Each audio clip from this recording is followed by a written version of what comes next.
kebijakan ini niatannya bagus, merubah anak-anak nakal menjadi anak-anak baik, kan itu. Kebijakan bagus harus dirancang dengan seluruh stakeholder, harus dirancang dengan baik dan matang. Agar apa? Agar ke depan siapa tahu ini menjadi pilot project, menjadi proyek percontohan bagi daerah-daerah lain. Ya, pada prinsipnya niatannya Kang Deddy ini bagus, tapi sekali lagi tolong ajak diskusi pemangku-pemangku pendidikan. Hal yang mau dikirim ke Barat, Pak, Bapak, Pak, itu soal bagaimana, itu tanya pada ahli pendidikan aja ya, tanya pada Assalamualaikum warahmatullahi wabarakatuh. Selamat berjumpa kembali. Semoga kita semua senantiasa diberikan kesehatan dan keberkahan oleh Allah Subhanahu wa taala. Amin ya Allah ya rabbal alamin. Di video kali ini kita akan membahas tentang program pendidikan militer ala Kang Deddy Mulyadi. Ketika Kang Deddy Mulyadi memperkenalkan program pendidikan militer ini ke tengah-tengah masyarakat Jawa Barat, baik itu di tingkat birokrasi, DPRD, ataupun bahkan Kementerian Pendidikan, bahkan pemerintah pusat pada umumnya, maka beliau memang tidak kemudian lancar begitu saja diterima oleh masyarakat dan pemerintah terkait. Bahkan beliau ada juga yang menentang tentang program pendidikan militer. Tetapi secara umum, bahwa program pendidikan militer yang kemudian akan dilaunchingkan oleh Kang Deddy Mulyadi ini secara umum itu direspon positif oleh masyarakat. Ini masyarakat sangat antusias, bahkan sangat mengapresiasi program pendidikan militer yang akan diselenggarakan oleh Gubernur Jawa Barat, yakni Kang Deddy Mulyadi. Pro dan kontra yang terjadi terhadap apa yang akan diadakan atau program yang akan diselenggarakan di Jawa Barat dalam rangka menangani anak-anak bermasalah, karena mereka ini bukan hanya sekedar kenakalan remaja, tetapi sudah sampai mendekati tindakan kriminal, bahkan sudah banyak korban nyawa yang kemudian menjadi korban akibat tawuran-tawuran dan geng-geng motor ini. Maka salah satu solusi yang kemudian dikeluarkan atau kemudian diluncurkan oleh Kang Deddy Mulyadi sebagai Gubernur Jawa Barat adalah dengan program pendidikan militer. Ini kan kita ini dari dulu ngomongin geng motor nggak selesai-selesai. Anak-anak yang mengalami problem di rumah sehingga berdampak tidak sekolah tidak selesai. Hari ini kita akan merumuskan dengan para bupati wali kota. Nanti anak-anak yang orang tuanya sudah tidak sanggup lagi untuk mendidik, nanti akan kita wajib militerkan. Ya. Udah, nanti kabupaten kota ada beberapa kabupaten yang sudah siap. Nanti mana sih anaknya? Nanti ada anak yang tawuran di jalan, kita akan bawa. Nanti saya panggil orang tuanya mau gimana? Sanggup masih mendidik atau kita sekolahkan di sekolah militer?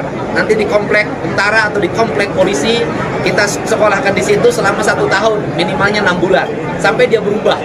Ini bagaimana cara kita harus mulai cepat lagi, nggak bisa lagi terus-terusan wacana dari dulu geng motor nggak selesai-selesai, harus tuntas. Pokoknya kabupaten kota mana aja? Mulai Mei kita sudah mulai jalan. Sudah ada beberapa kabupaten yang sudah menyiapkan. Di Bandung, Pangdam 3 Siliwangi sudah nyiapin barak-barak, udah disiapkan. Sekolahnya tetap, mereka berafiliasi pada SMP mana tapi kelasnya khusus. Jadi tidak semena-mena kemudian orang masuk dalam program pendidikan militer ini. Jadi program pendidikan militer diadakan bagi anak-anak yang memang bermasalah. Bermasalah dalam artian anak-anak ini sudah dianggap sebagai anak-anak yang akan memberikan ancaman kepada ketentraman, ketertiban umum dan juga kondisi dan situasi masyarakat. Maka anak-anak ini kemudian bukan dihukum sesungguhnya, tetapi dibina. Karena memang tupoksi daripada gubernur ini adalah melakukan pembinaan dan pengawasan dalam masalah penyelenggaraan urusan pemerintahan. Nah ini tupoksinya sudah jelas. Jadi apa yang diluncurkan oleh Kang Deddy Mulyadi dengan program pendidikan militer ini sesuai dengan tupoksinya. Apa sih tupoksi daripada gubernur? Maka untuk memahami tupoksi gubernur itu bisa kita lihat di dalam peraturan pemerintah nomor 33 tahun 2018, di mana tugas utama daripada gubernur itu adalah melakukan pembinaan dan pengawasan penyelenggaraan urusan pemerintahan. Jadi ini tugas pokoknya, yakni melakukan pembinaan dan pengawasan penyelenggaraan urusan pemerintahan. Tentu di tingkatnya ada tingkat provinsi. Nah, apa saja sih sebenarnya urusan pemerintahan itu? Maka urusan pemerintahan itu dibagi dua. Ada yang namanya urusan pemerintahan yang wajib. Dan kalau wajib ini artinya adalah penyelenggaraan atau pelayanan dasar pemerintah kepada masyarakat. Nah, pelayanan dasar pemerintah kepada masyarakat itu meliputi 6 bidang. Yang pertama pendidikan, yang kedua kesehatan, yang ketiga pekerjaan umum, ya, yang keempat tentang perumahan, dan yang kelima tentang ketentraman, ketertiban umum dan juga pelayanan masyarakat, dan yang keenam adalah tentang sosial. Nah, ini yang pelayanan dasar yang harus diberikan oleh pemerintah provinsi. Ya, jadi 6 komponen inilah yang harus dipenuhi oleh gubernur, dan itu sudah semua merupakan bagian yang ditargetkan oleh Kang Deddy Mulyadi. Jadi kalau kita lihat Kang Deddy Mulyadi ini sudah melakukan berbagai macam upaya dengan memenuhi kewajiban beliau sebagai gubernur untuk memberikan pelayanan dasar kepada masyarakatnya.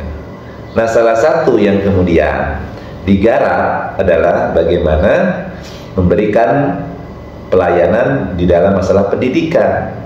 Nah, pendidikan ini beliau kita tahu bagaimana pembenahan target-targetnya. Beliau menargetkan untuk membangun sekolah-sekolah baru.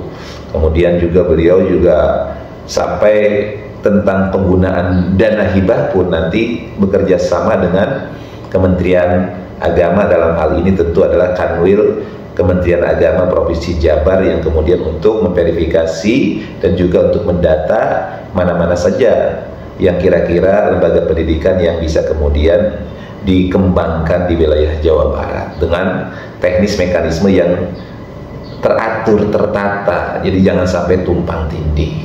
Nah, kemudian di dalam masalah penyelenggaraan pendidikan ini Kang Deddy Mulyadi kan melihat bagaimana permasalahan anak remaja atau kenakalan remaja, atau bukan bahkan kenakalan remaja, kejahatan di tingkat anak-anak yang wajib sekolah ini sekarang sangat marak di daerah Jawa Barat. Tawuran yang begitu tinggi, bahkan titiknya adalah termasuk terbanyak di nasional ini. Jadi Jawa Barat ini menempati ranking pertama tentang titik-titik kejahatan tawuran yang terjadi di negara Republik Indonesia ini. Sampai 37 lokasi terjadi tawuran. Sedangkan Jawa Barat itu kan kita lihat bahwa ada 27 kabupaten dan kota, di mana ada 18 kabupaten dan juga ada 9 kota. Nah, ini kan parah kalau dibiarkan, maka hal ini akan mengganggu ketentraman dan ketertiban umum. Yang paling parah kalau dibiarkan tentu yang rugi adalah masyarakat Jawa Barat. Seharusnya anak-anak ini kemudian menjadi anak-anak yang memiliki potensi bagi masyarakatnya, bagi orang tuanya, bagi bangsa dan negaranya. Nah, kalau seandainya mereka dibiarkan dengan kejahatan yang dilakukannya berupa tawuran, geng motor dan lain sebagainya, tentu ini akan menciptakan ketidakamanan, ketidaktertiban, ketidaktentraman di masyarakat. Maka Kang Deddy Mulyadi memiliki kewenangan untuk kemudian membentuk satu lembaga atau membuat satu program pendidikan yang disebut dengan pendidikan militer. Jadi kalau ada orang yang bertanya apa kewenangan gubernur untuk kemudian membuat program pendidikan militer, maka jawabannya bisa dilihat di dalam peraturan pemerintah nomor 33 tahun 2018, di mana salah satu tupoksi daripada gubernur adalah membina kemudian mengawasi tentang masalah pendidikan. Ya, penyelenggaraannya diawasi, kemudian juga bagaimana kewajiban gubernur adalah menciptakan, membina dan mengawasi di dalam masalah ketentraman, ketertiban umum dan perlindungan masyarakat. Makanya kemarin kenapa kemudian muncul juga selain salah satunya sekarang program pendidikan militer, kemarin Kang Deddy Mulyadi juga meluncurkan tentang Satgas Premanisme, karena memang gubernur memiliki kewenangan dan bahkan kewajiban untuk kemudian menciptakan ketentraman dan ketertiban umum di Jawa Barat ini. Nah, jadi kalau ada orang bertanya apakah tupoksi daripada gubernur itu salah satunya kemudian melakukan penertiban terhadap ormas-ormas atau terhadap preman-preman ini adalah merupakan tupoksi atau kewenangan gubernur, itu sudah pasti. maka dilihat dari peraturan pemerintah nomor 33 tahun 2018. Nah, kita kembali bahwa gubernur itu memiliki kewenangan dan berkewajiban untuk diantaranya melayani dalam bidang pendidikan. Artinya bagaimana gubernur berkewajiban kemudian menjadikan anak-anak bangsa ini menerima pendidikan yang cukup, kemudian bisa mengembangkan potensi di tengah-tengah masyarakat. Nah, kalau seandainya misalnya karena situasi dan kondisi yang tidak memungkinkan, maka gubernur boleh saja, karena dalam rangka menciptakan ketentraman dan ketertiban umum, kemudian juga agar hak-hak anak-anak ini diberikan, maka gubernur boleh kemudian bekerja sama dengan pihak terkait, diantaranya TNI maupun polisi, kemudian untuk menyelenggarakan pendidikan militer yang pelaksanaannya dilaksanakan di barak-barak militer. Nah, di Jawa Barat tentu sudah ada beberapa instansi, baik itu TNI maupun polisi, yang siap untuk bekerja sama dengan Kang Deddy Mulyadi.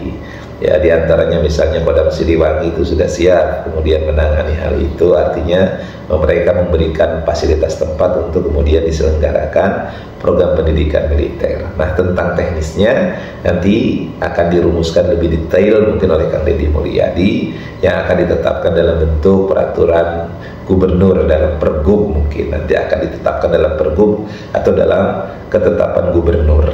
Nah, kita lihat nanti tindak lanjut ke depannya, tetapi apa yang kemudian disosialisasikan oleh Kang Deddy Mulyadi dengan program pendidikan militer itu insya Allah akan memberikan manfaat untuk anak-anak kita menjadi anak-anak yang lebih baik ke depannya, dan untuk menciptakan ketentraman dan ketertiban umum, sehingga insya Allah di Jawa Barat akan tercipta suasana yang tentram, yang aman, yang tertib.